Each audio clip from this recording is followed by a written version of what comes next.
In 1980, when I was 7, I received a scale model car as a gift, a vase at 2101 in 143 scale. Before I even managed to break it, I was given another model, then a third, and over the next few months I collected about 5 or 7 cars. By the time I got the second one, I realized I didn't want to break them anymore. I decided to start a collection instead, and so it happened. I collected model cars for 11 years, starting under Brezhnev and finishing in the Gorbachev era. I ended up with 48 cars. When I turned 18, I sold them all except 2, a yellow GAZ-24 Volga police car and a police RAF van.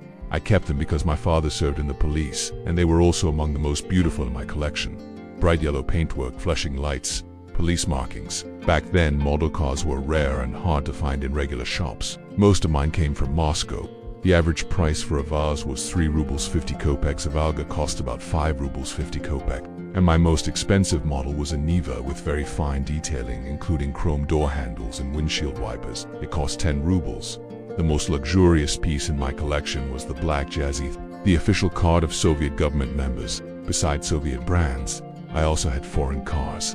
Ford Cortina, Alfa Romeo Giulia Tizzi, Maserati Mistral Coupe, Innocenti Maurice Battoni Runabat. All of them except the Ford were Italian, and their names fired up my childhood imagination. I remember how, as a child, I was forming my own sense of automotive aesthetics. I would place a model at the edge of the table, crouch down so it was at eye level, and carefully study its lines, turning it this way and that. My father's real car's green Vaz 01, which he changed every 3 years, didn't impress me much. Probably because I instinctively felt they were his toys, not mine.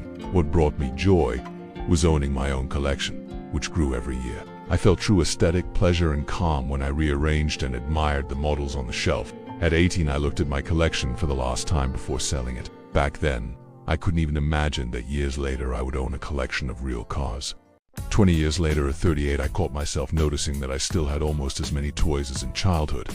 Only now they were real. On my table lay 5 car keys, 2 Mercedes-Benz cars, a sky blue ML, a red CLK with red leather interior, and a gold AMG C-Class, plus a brand new BMW 3 convertible I had ordered personally, with a metallic folding roof, and finally, a key to a sporty tuned Lancer. On weekends, I loved washing them myself, and they were always perfectly clean.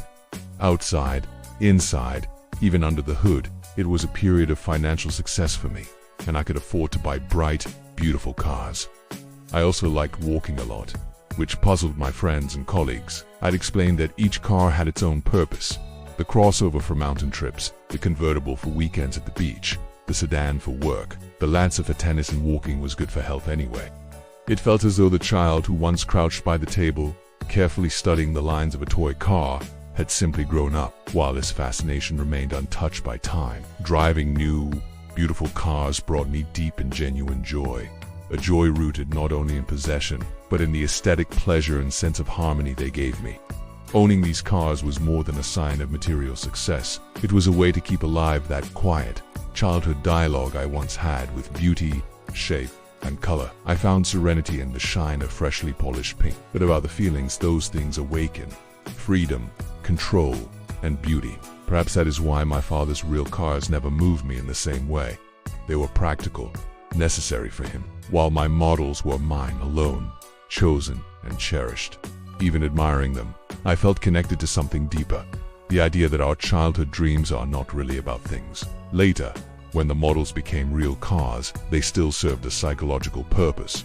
Each car matched a part of my life, an identity I tried on, an emotion I expressed. A convertible for open skies and carefree weekends, a sedan for discipline and work, a crossover for adventure, a sports car for passion. Through them, I shaped and understood myself. I even ran my own blog, where I wrote not only about my cars, but also about exclusive cars I managed to test myself. Bentley, McLaren, Tesla, and many more. It was an extension of this need to share and reflect, not only to show what I owned, but to tell stories about what these machines meant to me and to invite others to see cars not as trophies but as living dreams sculpted in metal. In that sense, my childhood dreams didn't just come true. They kept growing, deepening, and teaching me about beauty, ownership, and, most of all, about myself.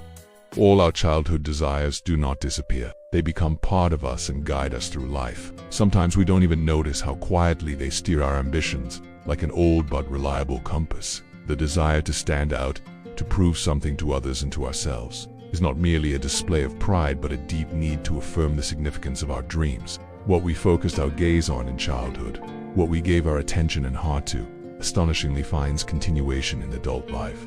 These early passions shape our tastes, open the way to great goals, and help us choose what is truly beautiful and valuable to us. Because in these childhood dreams lies a source of strength, a reminder that the truest part of us is born not from calculation, but from sincere admiration and love for something small that once touched our hearts. I want to wish everyone the ability to keep returning in their minds to the times when we dreamed without hesitation or restraint. May all that is good and noble find its way into your life and come to fruition.